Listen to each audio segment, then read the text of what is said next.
All right, people. Today is 2019, and today's YouTube video is going to be called Sex Talk 101, Episode 30. Yeah, that's right, the big 3-0. Now, in today's video, I want to discuss what is the difference between being rich and famous and self-improvement. And you see, a lot of us want to become rich and famous. A lot of us are doing it to attract the attention of the opposite sex, which is women. You know, we want to get the attention of black women, white women, Latino women, Asian women, women from Russia, Germany, Paris, France, London, England, China, Japan, Africa. Don't matter what foreign country these women come from, we want to be able to attract the attention of all women. But you see, fame and fortune may help you get laid 10 times over, but it does have a flaw. And in this video, I'm going to talk about what's the difference between fame and self-improvement. So I guess we'll entitle it in the description, Self-Improvement versus Fame.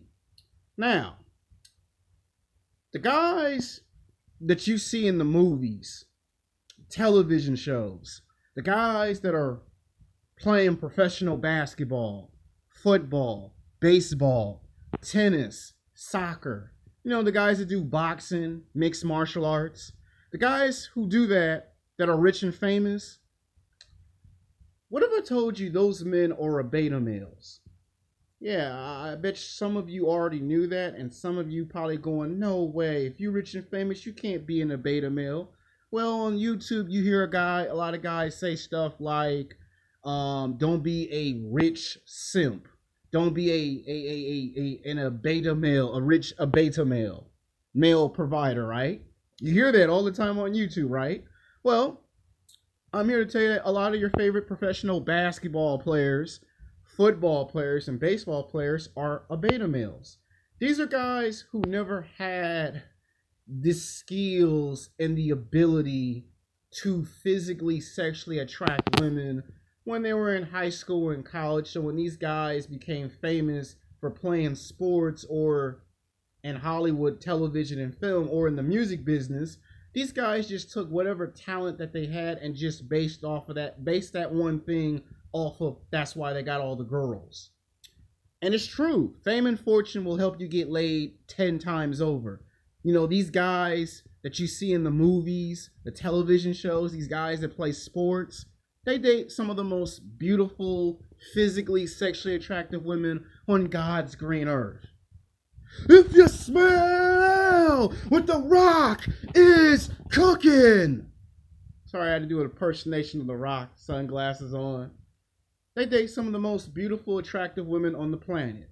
They get to date supermodels, fitness models, booty models, actresses in television and film, the cheerleaders. They get to date the news lady. They even get to date the Queen of England.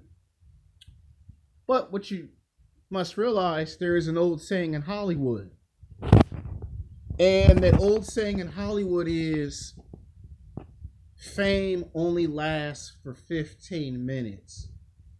Translation, one day, when the powers that be decide when it's time, they will take all your fame and fortune and they will flush it down the toilet and strip that individual of their status, and they will return back to what they was before, a normal person that's broke. See, here in America, in this American country, we're not a nation of savers. We're a nation of spenders. We spend our money on stuff all the time. We spend our money on food, water, clothes, cars, stuff that we really don't need. We go way above our pay grade. Sometimes we even go way above our means. And we never think about saving for the future. We never ask ourselves, what about saving money 5 years from now, 10, 15, 20 years from now? In some extreme circumstances, what about saving money for the next 25 to 30 years from now? What if I get hit by a bus or by a semi-Mack truck? What about saving some money for health insurance, life insurance? What if my grandfather or grandmother passes away 10 years from now, 15, 20 years from now? How am I going to come up with the money to bury them? Yeah, we don't think about the future now, do we? We just spend money. No sooner we get the money, we just spend the money. But we never think about saving the money. We never think about when we get the money, what's the most important thing to do with the money? We just spend it. I'm guilty of this. You're guilty of this. Your friends and your family is guilty of this. We all are guilty of this. Some of us are in denial. Some of us refuse to take a look in the mirror and accept the reality that a lot of us, and including myself, we just spend too much money. You know, we want to go see every Hollywood movie blockbuster that comes out, and we never think about paying bills. We never think about what happens in case of an emergency. You know, we don't think about these things until something bad happens. You know, power gets turned off. Now you ain't got no lights. You ain't got no water, no gas, no electricity. See, fame and fortune takes care of that problem. But you see, when you date these beautiful, physically, sexually attractive women, what happens is when the fame and fortune is gone, those women